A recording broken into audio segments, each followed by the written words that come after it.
கேரளா மீன் குளத்தி பகவதி அம்மன் கோயிலுக்கு ரெடி ஆகிட்ருக்கோங்க. காலையிலே எந்திரிக்கிறதுக்கு முன்னாடி பச்சை தண்ணியில் குளிச்சுட்டு அப்படியே ஃப்ரெஷ்ஷாக வந்து ரெடி ஆகிட்டோம். 3 மணிக்கு வீட்டை விட்டு வெளியில் போகணும் அப்படின்னு பிளான் பண்ணோம். அதே மாதிரியே 5:30க்கு வீட்டை விட்டு வெளியில் வந்துட்டோம்.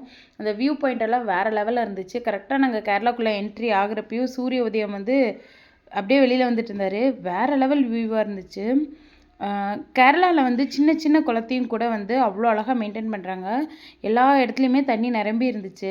ஸோ அதனால தான் வந்து அங்கே தண்ணினாலேயே நிறைய டிசாஸ்டர் வருது போல். ஆனாலும் வந்து அவங்க அவ்வளோ அழகாக மெயின்டைன் பண்ணுறது பார்க்க ரொம்ப நல்லா இருந்துச்சு. ஏன்னா எந்த ஒரு வயலுமே எந்த ஒரு இடமுமே காஞ்ச மாதிரிலாம் எதுவுமே கிடையாது.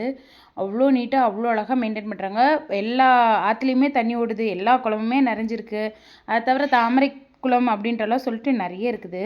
ஸோ இந்த வியூ பாயிண்ட் வந்து வேறு லெவலில் இருக்குதுல்ல. இதில் வந்து கேரளாக்குள்ளே கொஞ்சம் தூரம் போய் நாங்கள் இந்த இதை பார்த்தோம்.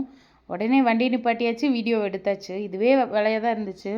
கேரளா வீடியோ மட்டும் போட்டிங்கன்னா இப்போதைக்கு என்கிட்ட ஒரு 3 மணி நேரத்துக்கு வீடியோ இருக்கும். ஸோ நான் வந்து சுருக்கி சின்னதாக வீடியோ போட்டுறேன்.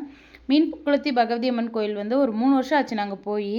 இது என்னோடய செகண்ட் ஷிஃப்ட்டு. இப்போ போனால் ஏதோ ஃபங்க்ஷன் நடந்துகிட்ருக்கும் போல். எல்லாத்துக்குமே ரெடி பண்ணிட்டு இருந்தாங்க. எல்லாமே பார்த்துட்டு கரெக்டாக பார்க்கிங் விட்டுட்டு நேராக குளத்துக்கு போயிட்டோம். எல்லா ஊர்லேயுமே வந்து குறை சொல்கிறதுக்குன்னு சில பேர் இருப்பாங்க. அதே மாதிரி தான் இந்த ஊர்லேயும் என்ன இங்கே தமிழ்நாட்டுக்காரங்களாக வர்றாங்க, முதல்ல இதெல்லாம் மாற்றணுமே அப்படின்னு சொல்லிட்டு ஒரு 4-5 பசங்க நின்று பேசிகிட்டு இருந்தாங்க. போங்கடா திருச்செந்தூரில் போய் பாருங்கடா அப்படின்ற மாதிரி மனசில் நினச்சிட்டு நேராக வந்து குளத்துக்கிட்ட போயாச்சு. உள்ளே வந்து நிறைய ஜிலேபி மீன் இருந்துச்சு. அதை தவிர நம்ம ஃபிஷ் டேங்கில் வளர்க்குற ஷார்க்கு, கோய் ஃபிஷ்ஷு அது எல்லாத்தையுமே கொண்டு வந்து உள்ளே விட்ருக்காங்க. அதுவும் பார்க்குறதுக்கு எல்லாருமே இங்கே பாருங்கள் தங்க மீன் போகுது, வெள்ளை மீன் போகுது அப்படின்ட்டு இருந்தாங்க. அது வந்து ஒயிட் ஷார்க்கு. அதை தவிர உள்ள கோய் ஃபிஷ்ஷும் நிறைய கிடக்குது. நேராக வந்து கோயிலுக்குள்ளே போயிட்டோம். கோயிலுக்குள்ளே வந்து ஃபோன் கொண்டு போக அலௌட் இல்லை அப்படின்னு சொல்லிட்டு பெரிய ஒரு போஸ்டர் ஒன்று வச்சுருந்தாங்க. சரின்னு சொல்லிட்டு ஃபோனை எடுத்து உள்ளே வச்சாச்சு. பட் இங்கே செக்கிங் அப்படின்ட்டுலாம் எதுவுமே இல்லை. நம்மளோட தனி மனித ஒழுக்கத்துக்கு இவங்க சுயமரியாதை கொடுக்குறாங்க. ஸோ அதுக்கு வந்து நம்ம மதிப்பு கொடுக்கணும்னு சொல்லிட்டு கோயிலுக்குள்ளே நான் வீடியோ எடுக்கலை. பட் வந்து கோயில் செம்ம நீட்டாக இருந்துச்சு. கோவிலில் ஓரளவுக்கு கூட்டம் இருந்துச்சு. ஆனால் பார்த்தீங்கன்னா யாருமே தள்ளி நெருக்கிட்டு அப்படியெல்லாம் இல்லை. அதே மாதிரி சாமிக்கு முன்னாடியுமே நிற்காதீங்க போங்கன்னு சொல்கிறதுக்கெல்லாம் யாருமே இல்லை. சாமிக்கு ரொம்ப க்ளோஸ்அப்பில் போய் பார்த்தோம். நல்லா நின்று சாமி கும்பிட்டு வந்தோம். யாரும் எதுவும் சொல்லலை. அதே மாதிரி இந்த 10 ரூபா டிக்கெட்டு, 20 ரூபா டிக்கெட்டு, சிறப்பு தரிசனம்னுட்டெல்லாம் ஒன்றுமே கிடையாது. காசு இருக்கிறவங்களும் சரி இல்லாதவங்களும் சரி ஒரே லைனில் தான் நின்று சூப்பராக பார்க்குறாங்க. எனக்கு இது வந்து ரொம்ப பிடிச்சிருந்துச்சி இங்கே.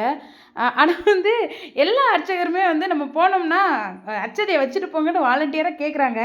It's okay. அதுக்கேற்ற மாதிரி கோயிலை மெயின்டைன் பண்ணுறதே வந்து நல்லாயிருக்கு. அதை தவிர பார்த்திங்கன்னா இங்கே பைரவருக்கும் சனீஸ்வரருக்கும் தான் வந்து வேறு லெவல் பூஜை நடக்குது.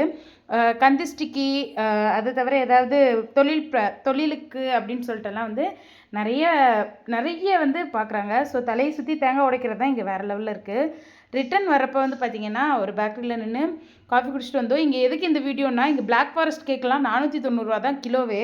கோயம்புத்தூருக்கு கோயம்புத்தூரில் பார்த்திங்கன்னா டபுள் த ரேட்டு இருக்குது. ஸோ அதனால் எல்லாமே வீடியோ எடுத்தோம். அவங்களும் வந்து செஞ்சு வச்சுட்டு இருந்தாங்க. நானும் ஒவ்வொரு வீடியோ எடுத்துகிட்டு இருந்தேன். ஸோ இது வரைக்கும் நல்லா தான் போச்சு. இதுக்கப்புறம் தான் வச்சார் டிரைவர் ட்விஸ்ட்டே. ஒரு சின்ன சந்தில் மாற்றி உள்ளே போயிட்டாங்க. கேரளாக்குள்ளேயே 1 மணி நேரம் கடந்து சுற்றிருக்கோம். ஆக்சுவலாக என் ஹஸ்பண்ட் தான் வழி சொல்லிட்டு வந்தாங்க. அவங்க தூங்கிட்டாங்க. சரி எழுப்ப வேண்டாமே நினச்ச ஒரு 10 நிமிஷம் கேப்பில் இந்த சம்பவம் நடந்துச்சு. 12 மணிக்கு கோயம்புத்தூருக்கு வந்து சேர்ந்துடலாம்னு நினச்சோம். ஃபைனலி 3 மணிக்கு வந்து சேர்ந்துட்டோம்.